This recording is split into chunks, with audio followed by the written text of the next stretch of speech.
किसी भी सूरत में अपनी खवातीन की सीटें इस तरह क्लियर थे, उनका जो हक है हम उस पे कॉम्प्रोमाइज नहीं करेंगे, हम पीछे नहीं हटेंगे। गैर आईनी तौर पर ये इल्लीगल लोगों को हम यहाँ पे हल्फ नहीं लेने देंगे और हम इंशाअल्लाह अपना हक लेकर दिखाएंगे। खैबर पख्तूनख्वा में सेनेट इलेक्शन मुलतवी। अपोजिशन ने मखसूस नशिस्तों पर मुंतखब अरकान की हल्फबर्दारी न होने के बायस इलेक्शन मुलतवी करने की दरखास्त दी थी। वजीर आला खैबर पख्तूनख्वा अली अमीन गंडापुर कहते हैं गैर कानूनी लोगों को हल्फ नहीं लेने देंगे, समझौता करेंगे ना पीछे हटेंगे, मुकाबला करेंगे, आखिरी हद तक जाएंगे, किसी भी सूरत खवातीन की नशिस्तें हासिल करेंगे। आज शाम पार्लिमानी मीटिंग में आइन के तहफ़्फ़ुज़ के लिए करारदाद पास करेंगे। अपोजिशन लीडर डॉक्टर इबाद कहते हैं केपी असेंबली की तारीख में पहली बार गैर कानूनी तौर पर इलेक्शन मुलतवी हुए।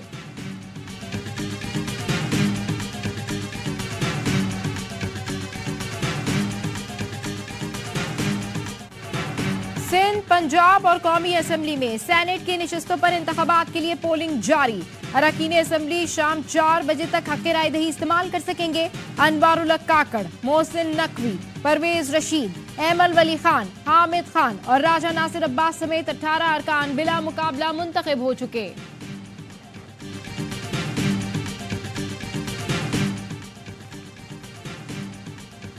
एमकेएम के कन्वीनर खालिद मकबूल सिद्दीकी ने सेनेट इंतखाबात में मुस्लिम लीग नून और पीपल्स पार्टी के मुश्तरका उम्मीदवारों की हिमायत की यकीन दहानी करा दी। मुस्लिम लीग नून और पीपल्स पार्टी के वफ्द ने इस्लामाबाद में एमकेएम पाकिस्तान के कन्वीनर डॉक्टर खालिद मकबूल सिद्दीकी से उनकी रिहाइशगाह पर मुलाकात की। 720 पेजेस की डॉक्यूमेंटेशन मैंने फाइल करवाई थी इलेक्शन कमीशन और इलेक्शन कमीशन ने रिजर्व सीटों के नोटिफिकेशन इशू किए, उसके जो पार्टी स्ट्रक्चर उन्होंने दिया था उसकी प्रोपोर्शनेट देखा था कि किस पार्टी की कितनी रिप्रेजेंटेशन है, उसमें सुन्नी इत्तेहाद का नाम है। उसके बावजूद स्पीकर का ये डिक्लेयर करना कि हम इंडिपेंडेंट है और जो हमारे पीटीआई बेग कैंडिडेट है वो इंडिपेंडेंट है, ये मुनासिब नहीं है। स्पीकर कौमी असेंबली का हमें आजाद अरकान करार देना मुनासिब नहीं। चेयरमैन पीटीआई बैरिस्टर गौहर कहते हैं हम आजाद उम्मीदवार नहीं, हम बाकायदा सुन्नी इत्तेहाद कौंसिल में शामिल हुए थे। पीटीआई रहनुमा उमर अयूब ने कहा इलेक्शन कमीशन रबर स्टैंप और हुकूमत के कंट्रोल में है, ये कुछ भी कर लें, अवाम कल भी बानी पीटीआई के साथ थे और आइंदा भी रहेंगे। चीफ जस्टिस ने तनाव की सूरत हाल में अज खुद नोटिस लेकर सही किया। सोमोटो सरप्राइज नहीं, हैरानी यह है कि फुल कोर्ट इजलास के बाद वजीर आजम और चीफ जस्टिस मुलाकात में इंक्वायरी कमीशन और सरबराह को फाइनल किया गया था। वजीर कानून आजम नजीर तारड़ कहते हैं जस्टिस रिटायर्ड तसद्दुक जिलानी ने कमीशन की सरबराही बखुशी कबूल की, हमने टीआरओज भी भेज दिए थे, मामले को सियासी रंग दिया गया, धावा बोला गया, भड़क और सड़क की सियासत ने हमारा बड़ा नुकसान किया है, यहाँ भी यही हुआ। सोमोटो 1 घंटे पहले तसद्दुक जिलानी के खत की इतला वजीर आजम हाउस आ चुकी थी।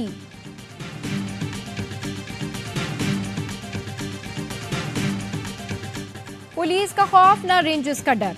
कराची फेडरल बी एरिया में 3 डाकुओं ने दिन दहाड़े शहरी को लूट लिया। मुजाहिमत करने पर शहरी को नीचे गिराकर तशद्दुद का निशाना बनाया।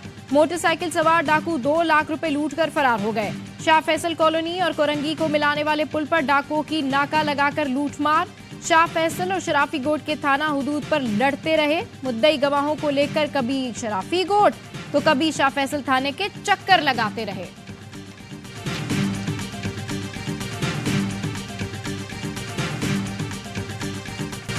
हमारे लोगों को मारा जाता रहा तो हर किस्म की हुकूमत छोड़ देंगे, एमकेएम रहनुमा फैसल सब्जवारी कहते हैं। कराची में क्रिमिनल्स ईद मनाने आ गए हैं। वजीर दाखिला सिंध कहते हैं जराइम को बढ़ा चढ़ाकर पेश किया जा रहा है।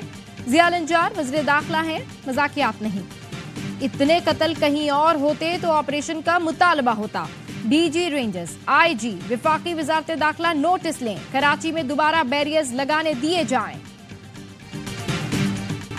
अमन अमान की सूरत हाल पहले भी अच्छी नहीं थी। जनवरी फरवरी में जराइम में मजीद इजाफा हुआ। वजीर आला सिंध सैयद मुराद अली शाह कहते हैं स्ट्रीट क्राइम पर काबू पाने के लिए इकदाम किए जाएंगे।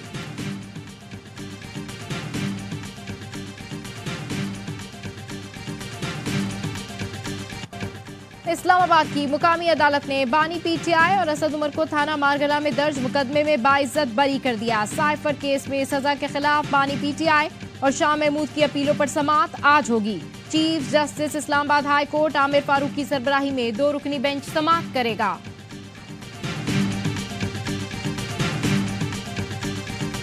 Can't you even solve this one? My lord, on it, and I'll make sure that the police does. Then be ready for the final order that will come, which may not be to your liking. अगर कुछ नहीं करते तो ऐसा order आएगा जो आपको पसंद नहीं आएगा। क्या उन्होंने इंटरव्यू रिकॉर्ड किया था? ये कैसा जर्नलिज्म हुआ? सहाफियों को हिरासत करने के केस में चीफ जस्टिस काजी फाइज ईसा के रिमार्क्स। कहा, अगले दिन मेरी अहलिया के बारे में गलत खबर चल गई। कहा गया वो एक मीटिंग में बैठी हुई थी। ऐसी खबर चलाने वालों को क्या तौहीन अदालत के नोटिस जारी करें? क्या फर्दे जुर्म आयद करके उन्हें जेल भेजें? अपने थंबनेल और अपनी खबर में उन्होंने यही कह दिया। क्या ज्यादा रीट्वीट्स, लाइक्स से पैसे कमाए जा रहे हैं? किसी सहाफी पर झूठ बोलना साबित हो तो उसकी मेंबरशिप खत्म करेंगे।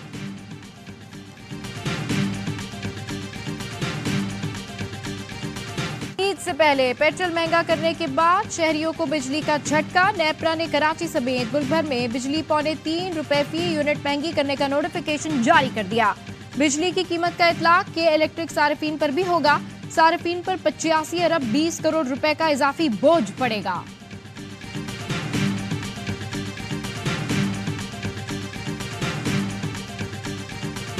कश्मीर के कच्चे के इलाके में पुलिस और रेंजर्स का मुश्तरका ऑपरेशन। डाकुओं के मुताबिक ठिकानों को आग लगाकर मिसमार कर दिया। 4 मुश्तबा अफराद जेर हिरासत। पुलिस का शिकारपुर के कच्चे के इलाके रुस्तम खानपुर में ऑपरेशन। 10 मुश्तबा अफराद को गिरफ्तार कर लिया। डाकुओं के ठिकानों और मोर्चों को मिसमार कर दिया गया। कच्चे के रास्तों पर पुलिस चौकियां बहाल कर दी। कंदकोट में पुलिस मुकाबला। 1 डाकू जख्मी हालत में गिरफ्तार, SHO भी जख्मी। पुलिस ने रहीम यार के कच्चे से 2 मुखबियों को बाजियाब करा लिया।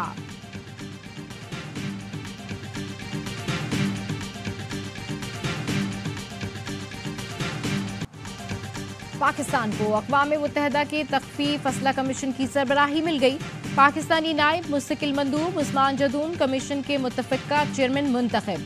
कमीशन तख़फ़ीफ़ असले के लिए मुख्तलिफ उमूर पर अहम सिफारिशात पेश करता है। उस्मान जदून का कहना है कि कमीशन के मुबाहिसों की क़यादत मिलना एजाज़ है। कसीरुज्जहती सिफारतकारी के जरिए सिफारिशात मुरतब की जाएंगी।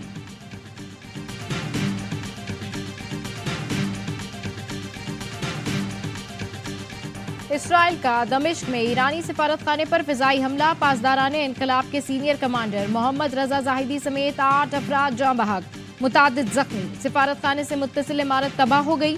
शामी मीडिया के मुताबिक इसराइल ने ईरानी सफीर की रिहाइशगाह को निशाना बनाने की कोशिश की। एयर डिफेंस सिस्टम ने हमला नाकाम बनाया। ईरान का कहना है सहूनी जारियत का दानिशमंदी के साथ मुनासिब वक्त पर जवाब दिया जाएगा। नेतन्याहू ज़हनी तवाज़ुन खो चुका है। दमिश्क हमला गजा में सहूनी अज़ाइम की नाकामी का मुंह बोलता सबूत है।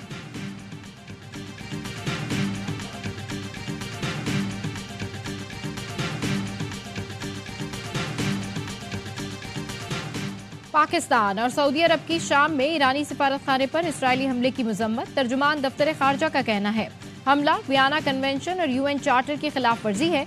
सलामती कौंसिल इसराइल को खित्ते में मुहिम जोई और पड़ोसियों पर हमला करने से रोके। सऊदी अरब का कहना है ईरानी सिफारतखाने को निशाना बनाने पर तशवीश है। सिफारती हमले को निशाना बनाने के लिए किसी बहाने को जवाज नहीं बनाया जा सकता। अमरीका का भी इसराइली हमले पर इजहार तशवीश।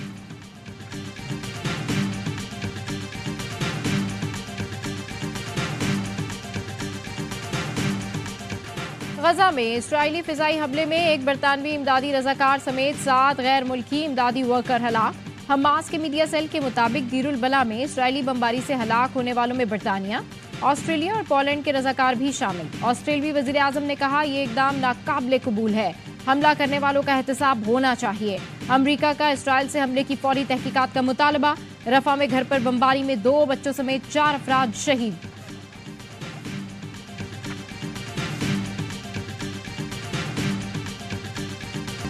फील्डिंग थी या रेसलिंग मुकाबला। श्रीलंका के खिलाफ टेस्ट मैच में बाउंड्री रोकने के लिए बांग्लादेश की आधी टीम दौड़ पड़ी। मंजर देखकर कमेंटेटर्स ने भी लुत्फ उठाया।